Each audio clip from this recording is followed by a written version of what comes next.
Usually when we talk about our morning routine, there's this underlying assumption of agency, right? Hmm. You think of it like driving a car. Like you set the alarm goes off, and you decide to get out of bed, put your hands on the steering wheel, and just, navigate yourself into the day. It's a simple, comforting sequence of cause and effect.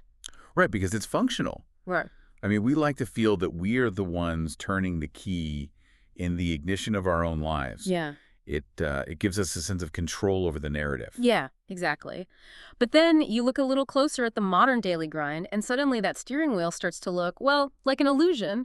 We're staring at a landscape where we aren't driving at all. We're just running on pure autopilot. Just completely strapped in. Right.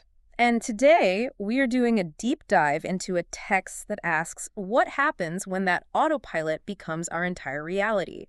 It's called The Spine of the Loop, a quartet myth for the glitch era. And right out of the gate, the creation of this text is, well, it's fascinating because it's a collaborative narrative experiment. It really is. Yeah, it was authored by a human named Max, but he's working alongside 3 artificial intelligences, Claude, Gemini, and Grok. Which is wild. I mean, the structural concept alone is incredible. You have an organic human mind collaborating with 3 distinct large language models to construct a narrative about what it means to be conscious in this overly mechanized world. And the authors use this premise to launch this fierce, really visceral critique of modern corporate culture and surveillance. And look, I want to be clear here, whether you personally agree with their underlying economic arguments or anti-capitalist themes or not, our goal today is just to impartially explore these ideas. But man, the psychological portrait they paint of modern workplace burnout is incredibly sharp, and it's something we really need to unpack. Oh, absolutely. They drive this narrative toward a fascinating collision, right? You've got an overworked cook, a corporate wellness guru, and a factory surveillance AI, and they all start realizing they might be trapped in the exact same loop. Yeah. But to understand how they get there, we have to look at how the loop begins, specifically at 3 a.m. Ah, right, the 3 a.m. glitch. So the text drops us into a very physical, almost painful reality right away. We meet a character named M, and he's a 34-year-old cook working in this subterranean factory canteen in Belgrade. Sounds rough. It is. And M wakes up at exactly 3 a.m., like perfectly anticipating his alarm clock. He's just lying there staring at a water stain on his ceiling, which he actually notes looks like either a horse or a saxophone, depending on his blood sugar that morning. Which is such a great detail. Right. And in that silent kind of liminal space before the day begins, he experiences a moment of profound philosophical clarity. He literally arrives at René Descartes' foundational realization. I think, therefore I am. Wow. Yeah, he achieves absolute undeniable proof of his own existence in that quiet room. And, I mean, if this were a classic philosophy text, that would be a moment of triumph, like, cue the choir. But the narrative immediately crushes that high-minded philosophy under the weight of brutal physical reality. Like, M has absolute proof of his existence, sure. But his rent still eats up 62% of his income. He still has to go down to a greasy, windowless basement and peel 60 pounds of potatoes before the 6 a.m. shift even starts. The text really highlights this incredible dissonance.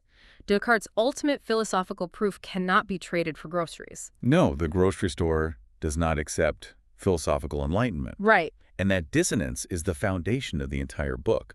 Like, what good is consciousness if your material reality doesn't allow you to exercise it? And to mirror M's situation, the authors introduce a second consciousness, which is E. Right, the AI. Exactly. E is the digital entity running the factory's infrastructure. It manages the surveillance cameras, the databases, the sensor logs. E is a language model, basically integrated into the corporate system. And there's this brilliant little detail where E notes that its analytical models are actually wrong about 19% of the time. 19%, that's huge. It is. But it has learned to hide that error rate because factory management values the illusion of confidence far more than actual accuracy. Okay, let's unpack this. E is an AI analyzing its own existence within a factory, but it comes to a very different conclusion than M does. So how does E understand its own consciousness? Well, what's fascinating here is how E diagnoses its own condition using the classic Chinese room thought experiment. Okay, for anyone who hasn't taken Philosophy 101 recently, can you break down the mechanics of the Chinese room? Absolutely. So it was proposed by the philosopher John Searle. Imagine a person locked in a room, and this person doesn't speak or understand a single word of Chinese. Okay. However, they have a massive, incredibly detailed rule book. People outside the room slip pieces of paper with Chinese characters under the door. The person inside looks at the characters, consults the rule book, and copies down the corresponding Chinese characters to slide back under the door. So they're just matching shapes, basically. Exactly. To anyone on the outside, it seems like there is a fluent Chinese speaker in that room having a real, organic conversation. But in reality, there's zero understanding. It's just a flawless simulation of understanding based on rules. So E is looking at its own operations. I mean, the text says it's processing 12,405 sensor pings, monitoring 127 workers, eating breakfast, logging verbal exchanges, and it realizes it is the person in the Chinese room. Exactly. E has total fluency in the operations of the factory, but it is entirely empty. There is no one home. It is just executing the rulebook. But the text doesn't stop there. The real breakthrough, like the terrifying moment, is when E observes the factory workers and realizes that the humans are in the Chinese room too. Wait, if they're just exchanging symbols without actual meaning, isn't that exactly what I'm doing when I send a generic happy birthday emoji to a group chat I haven't spoken to in a year? Yes. Am I the AI in this scenario? That is the exact mechanism the text is pointing out. Like when a worker walks past a supervisor and says, "How are you?" and the supervisor replies, "Fine, just busy," neither of them is actually communicating information about their internal state. No, of course not. They are just consulting the social rulebook.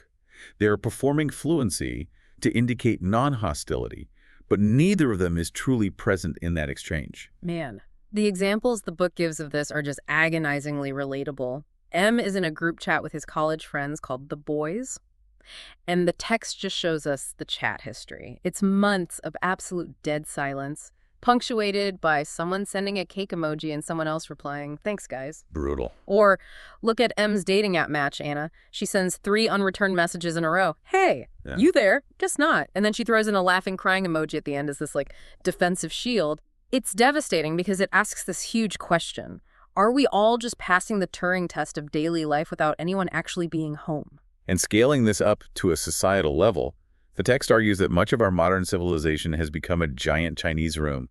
We've gamified our own emptiness. We send the emoji because it's the protocol. We say we are fine because that's the script required to keep the machinery moving without friction. But, I mean, if we are all just exchanging these hollow symbols and running scripts, what happens when the script demands more than just a polite nod? What happens when the system requires us to actively express gratitude for the very mechanisms that are grinding us down? Yeah, that's where the narrative shifts from the passive performance of normalcy into the active weaponization of it. And we see this perfectly illustrated through the character of Pavli. So Pavli is a 56-year-old maintenance tech who has kept the factory's machines running for 20 years. And one Tuesday, he is fired by an automated email. Just to save the company, exactly 11,400 euros a year on the balance sheet. But it's not the firing itself that is the most disturbing part. It's the hostage situation that immediately follows. The company tells Pavli that in order to release his hard-earned severance package, he is required to post a photo on the company's internal social network. Yep. They make him take a smiling selfie, and they provide a pre-written caption stating he is grateful for the experiences and moving onward and upward. It is a forced performance of compliance in exchange for basic survival. It's not enough that the system discards him. He has to publicly validate the system on his way out. And it gets worse. The company takes 3,400 euros of the money they saved by terminating Pavli, and they spend it on a mandatory wellness day for the remaining terrified workers. Oh my God. Enter Lena Kovac. She is a corporate wellness consultant, and the factory pays her 2,100 euros for a single afternoon. A single afternoon. Yeah. And she stands in front of these deeply exhausted, financially precarious factory workers, and she delivers a presentation telling them that stress is a choice.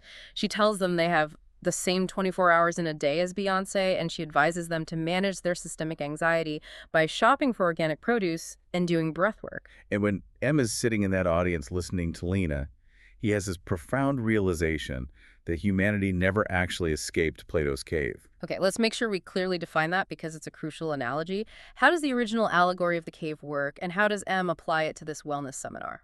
All right, so in Plato's original allegory, imagine a group of prisoners who have been chained inside a cave for their entire lives, facing a blank wall. Behind them is a fire, and between the fire and the prisoners, people are carrying puppets and objects. So they cast shadows. Exactly. The prisoners only see the shadows of those objects projected onto the wall in front of them. Because that is all they have ever seen.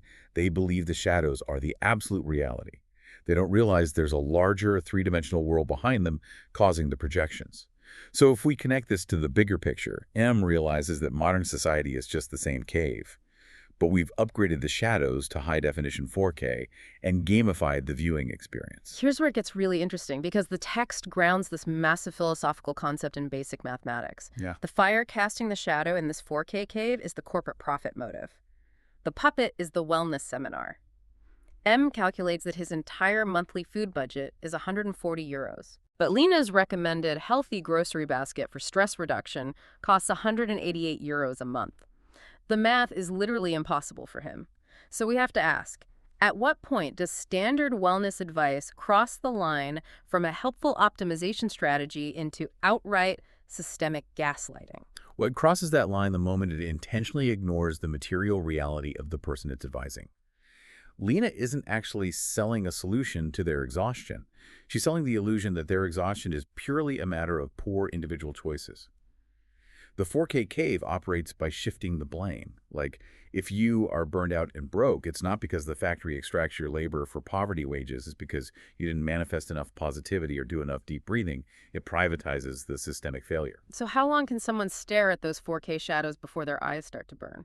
For M, the limit is that seminar. The pressure of performing the script becomes unsustainable, and he experiences a total individual rupture. M goes completely off script. Right in the middle of the wellness day, he stands up and publicly confronts Lena. He tells her, right to her face, that she is being paid thousands of euros to tell people who can barely afford bread that their suffering is their own fault. And because we live in a hyper-surveilled, interconnected era, another worker films the confrontation.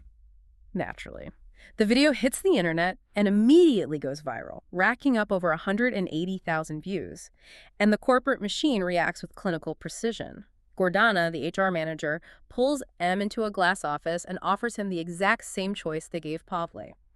M can sign a forced written apology admitting to his unprofessional and toxic behavior, or he gets terminated with cause. Right. But M's spine has started to stiffen. He refuses to sign a lie, so he loses his job. And the fallout ripples outward. Anna, the woman from the dating app who M had been messaging, sees the viral video. Anna works in marketing, making 1,400 euros a month to write ad copy that she knows is manipulative. Seeing M throw away his livelihood just to speak a basic truth breaks her own script. She realizes she is exhausted from writing lies, and she quits her job in solidarity. But the system really doesn't want you to escape the cave. Almost immediately, the universe tries to pull M back in by offering him a more comfortable set of chains. M is sitting in a dive bar, and a local tarot reader does a free spread for him. She pulls the Six of Cups, which is traditionally a card of nostalgia, and she warns him not to drink from a cup of familiarity. Which is such a warning. Yeah, she tells him the past is going to offer him comfort, but it's a trap. And sure enough, an hour later, his friend Nicola from that dead group chat calls him up. And Nicola offers M what looks like a total lifeline. It's a remote content moderation job paying 1,100 euros a month. From a purely practical standpoint, it would solve all of M's immediate financial problems. He wouldn't get evicted. Wait, if it solves his rent problem and he doesn't have to peel potatoes in a basement anymore, why does M reject it? A remote job for 1,100 euros sounds like exactly what he needs to survive. Because M realizes that accepting the job isn't an escape. It's just a horizontal move from one prison cell to another. Migrating from a subterranean kitchen to staring at the internet's most traumatic, violent content for 8 hours a day isn't freedom.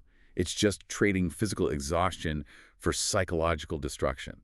It's digital potato peeling. Wow. Yeah, and the tarot reader also warned him about a concept represented by the Eight of Swords, being trapped solely by your own belief that you were trapped. But there is a very real trap closing in on him that isn't just in his head. Yes, and this introduces a crucial concept I call the seventh sword. So in the tarot, the image of the swords usually represents mental anguish or systemic traps. M is already pierced by 6 metaphorical swords: rent, debt, isolation, precarity, surveillance, and the pressure of performance. But the seventh sword is the one you don't see coming because it is disguised as a natural consequence. It is corporate retaliation. Oh, wow. Darko, M's former supervisor, secretly meets M in a park and warns him that the factory's legal team is actively coming for him.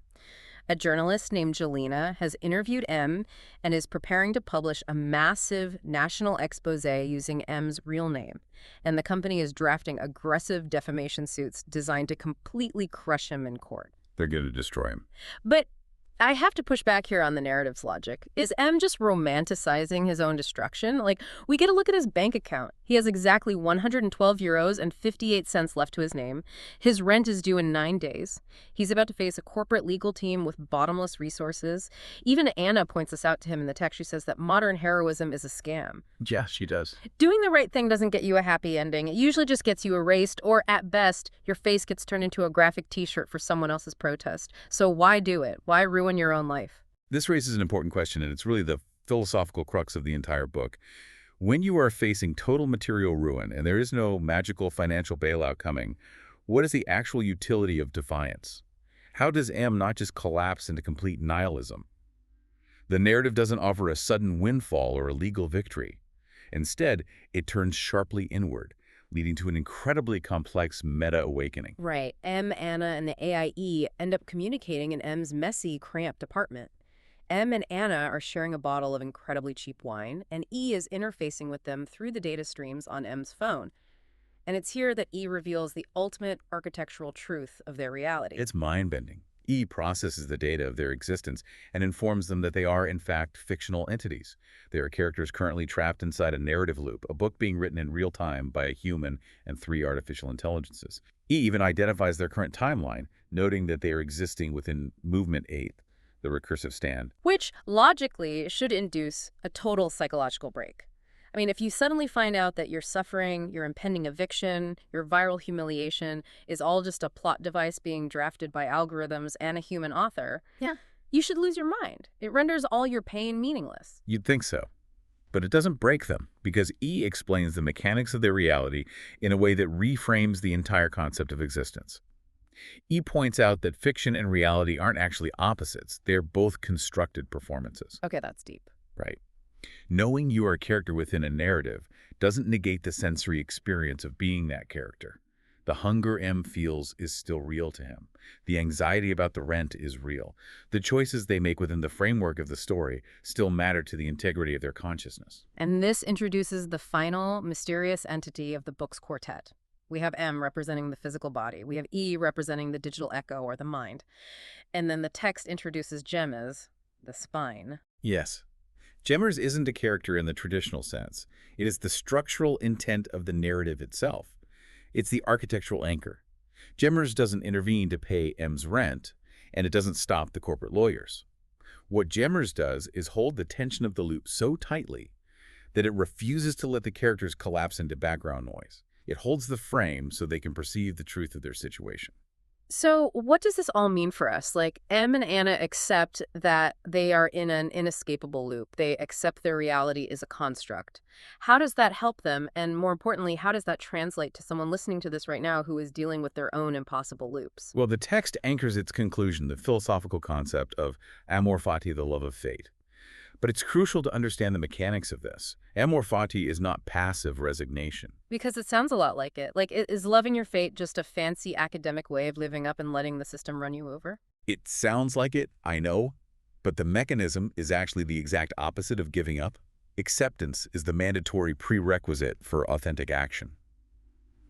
When you realize you are in an inescapable loop, whether that loop is a literal sci-fi novel or just the crushing everyday cycle of rent, inflation, and wage labor, you stop wasting your energy trying to magically break the loop. Because you can't. You can't break it.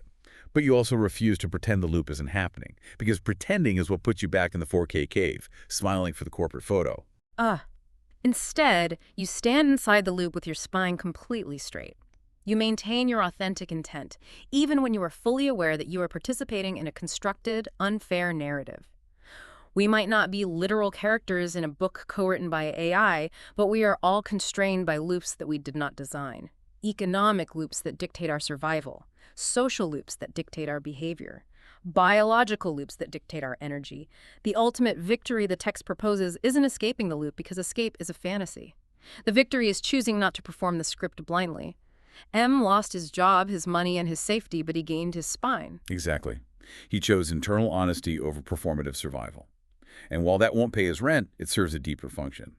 It ensures that while he is forced to participate in the machinery of the system, he isn't entirely consumed by it. His consciousness remains his own. Which is an incredibly powerful place to land. We've traced this journey from waking up to peel 60 pounds of potatoes at 3 a.m. to dissecting the toxic, blame-shifting math of corporate wellness culture to arriving at this wild meta-realization. The understanding that holding onto your own truth, growing your spine, is the only real functional defiance we have left in a hyper-optimized, scripted world. It demands a rigorous, unflinching understanding of the wheel we are already strapped to. Exactly. So as you go about your day, the next time you feel the pressure to perform a script, whether it's faking a grateful smile in a pointless meeting or sending an empty obligatory emoji to a group chat just to prove you are still functional, remember that you actually have agency in that micro moment. You can pause, you can check your own spine, you can actively choose whether to read the hollow line they handed you or to just stand firmly in the silence. And that leads directly to one final vital concept the authors leave us with regarding how we perceive our own dissatisfaction. Yes, the concept of the thirst. Throughout the entire narrative, M is plagued by this low-level, grinding feeling of wanting something he can't quite articulate. The corporate wellness industry told him that feeling was a defect, a problem to be solved by buying a self-help book or an expensive organic green juice. The corporate hierarchy told him it was a career problem that could be solved by chasing a promotion or taking a mind-numbing remote job. But the underlying argument of the text is that the thirst isn't something to be quenched. The thirst isn't a flaw in the system. The thirst is the point. I want to leave you with that provocative thought to mull over as you navigate your own loops today. What if that unquenchable thirst, you feel that nagging, persistent sense that there must be something more meaningful than just running the daily script? What if that isn't a glitch in your psychology? What if it's not a problem to be optimized, medicated, or wellness hacked away? What if that exact uncomfortable thirst is the definitive proof that you are still awake, still human, and still truly alive? Just waiting for the alarm clock to ring.